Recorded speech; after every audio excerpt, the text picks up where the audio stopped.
Let's rank.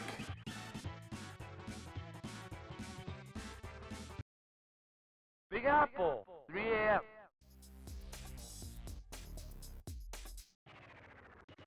In stage 1, we're introduced to Baxter. He can fly, he has an energy gun, and when his health gets low enough, he has this weird energy hand blast thing. I honestly don't know what to call it, but it exists.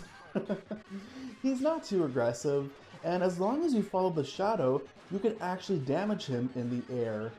I'm going to be ranking him at a 1, but something to note is that it's kind of odd for the first boss in the game to be a flying boss. It would be like seeing Jet from Streets of Rage 2 as the first boss. He was not a delight.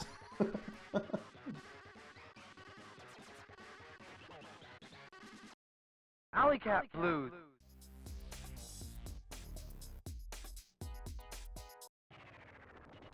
In stage 2, we're introduced to Metalhead. He can do jump kicks, extendo kicks, extendo punches, and a laser barrage. Now, he is a bit more aggressive than Baxter, but not by a whole lot, so he's very manageable to defeat. You can stop his laser barrage by charging into him and then just take it from there. Be the aggressive one, not him. I would rank Metalhead at a 2. He's just a step up from Baxter, but not by a whole lot. Also, don't confuse Metalhead with Mecha Turtle, who we've seen in the NES Teenage Mutant Ninja Turtles game. They're two completely different characters. Sewer Surface.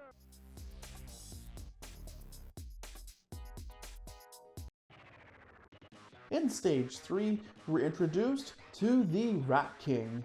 He can shoot missiles, a laser, and set up spike ball traps. Now, I would highly recommend that you don't do continuous attacks, as they don't chain properly. Just tap your attack button as you're attacking him, if that makes sense. Now, it's super easy to be in the incorrect position to dodge his missiles, so try and find that sweet spot. And if you do your special attack, you will actually be immune to the laser and missiles, so try and time that properly. I do find this boss a bit more difficult just because it's so easy to be in the wrong position for those missiles, so I'm ranking this boss at a 4.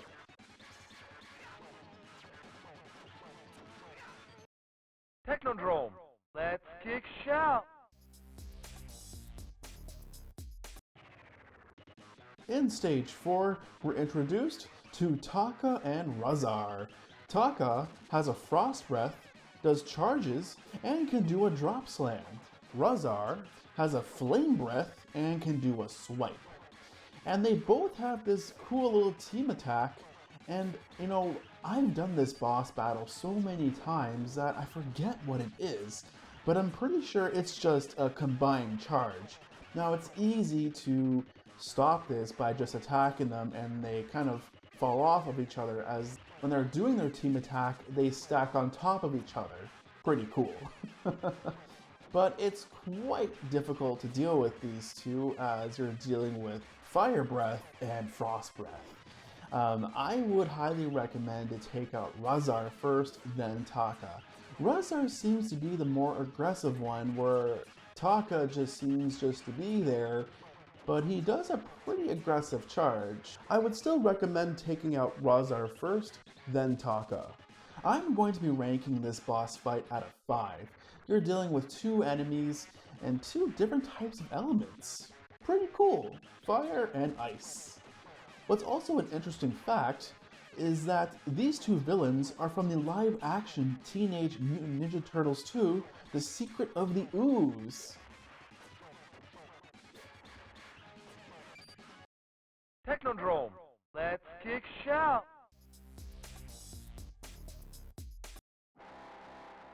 In stage 4, part 2, we're introduced to Shredder. This is a completely different formula for a beat-em-up boss. What you're doing here is you're throwing foot soldiers at him. Now, I know in the past, and apparently the present, people have a hard time executing the foot soldier throw at the screen. What you do first is you do your basic attack on a foot soldier, which stuns them, and then you hold forward and then also your basic attack button, which throws the foot soldier at Shredder. Now, there's a lot going on in this boss fight. You're dodging the foot soldier attacks and Shredder's metal arms, which grab you, and his machine gun. So that's a lot to deal with as you're trying to throw foot soldiers at him. I'm definitely ranking him at a 9, just because he's a completely different formula for a beat 'em up boss. He's quite unique. There's no other boss like him in any other beat 'em up game I've played. Actually, you know what? The first boss in Battletoads, you were throwing rocks at the screen. Huh, didn't think of that until now.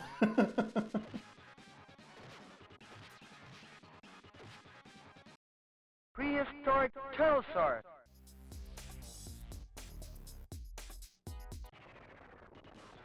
In Stage 5, we're introduced to Slash. He's an extremely aggressive boss. I died so many times facing this boss for the first time, second time, and many times after that. And he's the only boss in the game that can block. So you're dealing with an aggressive boss, and he can block.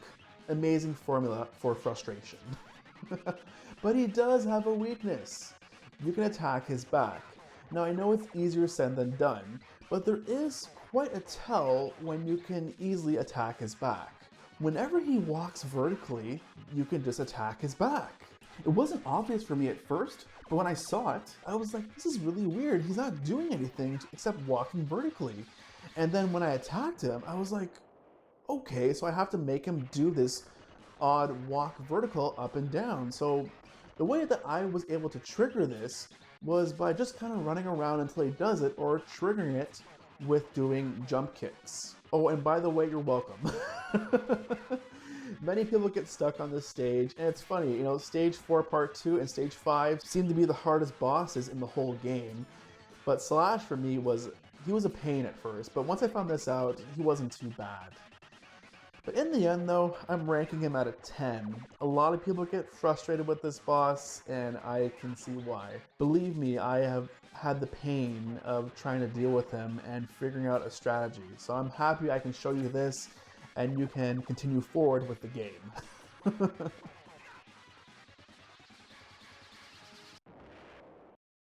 Skull and Crossbones.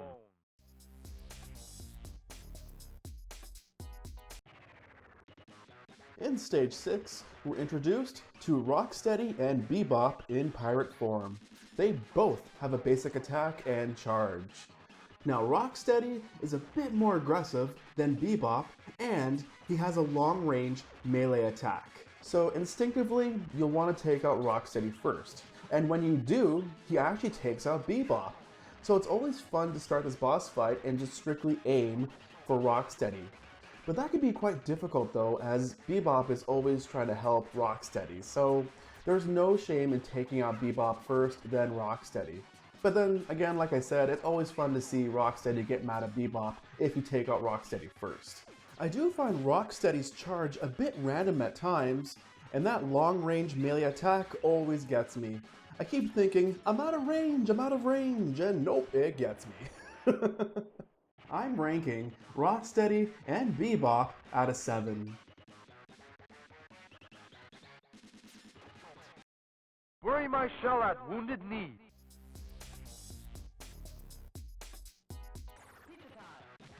In Stage 7, we're introduced to Leatherhead in cowboy form. He has a full screen charge, a blade barrage, can throw a lobster at you, that's what it looks like to me, can punch you, and has a tail whip. Now the best approach in damaging Leatherhead is attacking him from above and never below. It just seems like every time you attack him from below, he has the advantage of tail whipping you in a comical fashion. So always attack him from above and never below.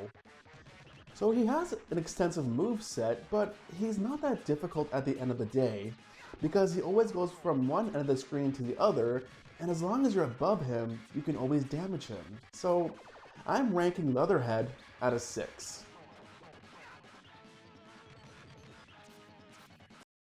Neon Knight Riders.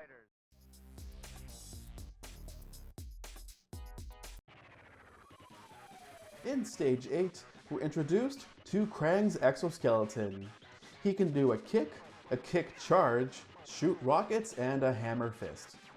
While he may look intimidating and kinda goofy, he's incredibly easy. His hitbox is surprisingly big, so if you're attacking him from above, it's so easy. I was just astonished by that.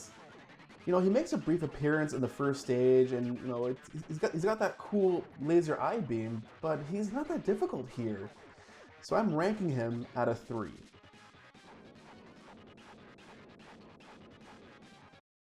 Starbase, where no turtle has gone before.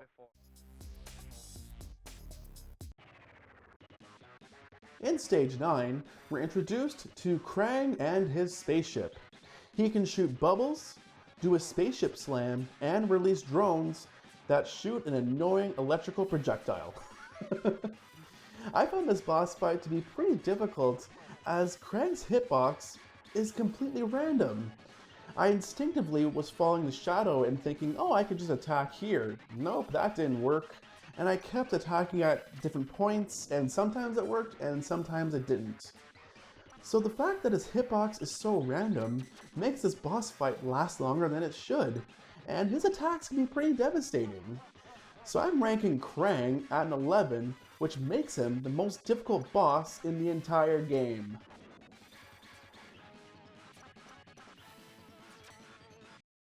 Technodrome, the final shell shock.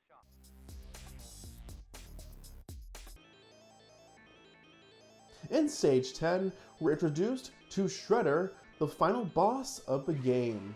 He has 4 different kinds of attacks. His first attack is his basic attack, where he's engulfed in a flame. Now the color of the flame will give a tell of his next attack. The blue flame means it's going to be an anti-air attack. The green flame means he's going to shoot this green blob at you, which deals a ton of damage. And the red flame means he's going to shoot a horizontal flame stream.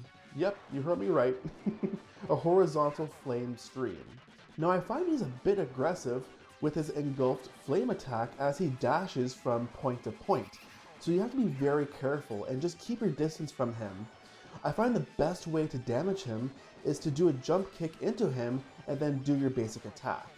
To me, that's flawless. But you can also not time this properly and jump kick into his flame, so just be very careful. I'm ranking Shredder at an 8.